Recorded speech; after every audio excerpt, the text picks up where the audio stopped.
I speak again to Joe Rosano, whose son Marc Gonsalez is among those who's been freed.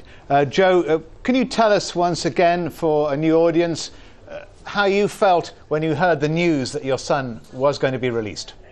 I was just ready to jump out of my skin and bang my head against the wall to wake up to see if this was a dream or what. It's unbelievable. But I was told a couple of weeks ago by my father, who passed away in November. He came into my dream and he said to me in Italian, "Tina, I love you. Your son is going to come home." And I was telling my husband, Mike, I kept telling him that it's just around the corner, and here I am in Paris for their cause, and they're released. Unbelievable. So you had a premonition, Joe? Not a premonition. My father, who passed away, I always knew he'd be coming home. God always told me in my heart. But like I said, a week or two ago, my father came into my dreams and told me, "Your son Marc is coming home." We're seeing pictures of your son at the moment. You may not be watching Al Jazeera, you may be, but we're seeing pictures of Marc on the screen at the moment. So when you had that telephone call, you were, of course, overwhelmed. What more information do you have? Actually, I didn't have a phone call. My two friends, Karen Hayes and Hugo, who is from London, Paris, came up to my hotel room and said, "Sit down, I have some news for you." And I said, "Oh no, is it bad news?" And he said, "No, it's good news." And they told me that Marc, Tom, Keith and Ingrid and some other hostages had been released, and I just went out of my head. Joe, can you tell us what Marc was doing in Colombia when he was taken hostage? He was eradicating drugs. So he was working for the government?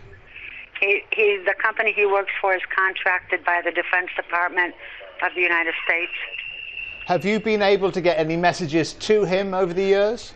Yes. I call Colombian radio stations and record messages to Marc and all the other hostages.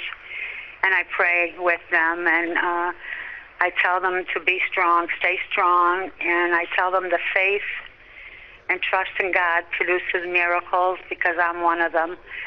I just went through cancer in February and April, and I said, "Look, here I am. I'm still here."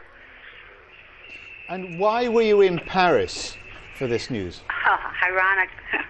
In Paris on Sunday, we were going to put pictures of Ingrid, Marc, Tom, Keith, and do an event for the hostages. The pictures were going to go on the little Statue of Liberty here in Paris. And my gosh, isn't this ironic? I mean, God works in mysterious ways, is all I can say. And what are your plans now? Are you trying to get on a flight, or will somebody try and take you to South America? Yeah, actually, we're packing right now. We got into the hotel maybe 3 hours ago, and we're packing, and I guess we're going to go to San Antonio, Texas, where the Americans would probably be brought. And I cannot believe that in a few hours I will see my son. I can't believe it. I mean, I've been crying and crying and crying, and I'm trying to, this will be the first time I see my son in over 5 years. I don't want to look like a rag mop, so I'm trying to fix my face up is what I'm doing. All right, Joe. Well, listen, congratulations. Stay with us through the evening, because we're going to be sticking with this story, and thank you. It's great news for you. Thank you so much. Okay, you're welcome.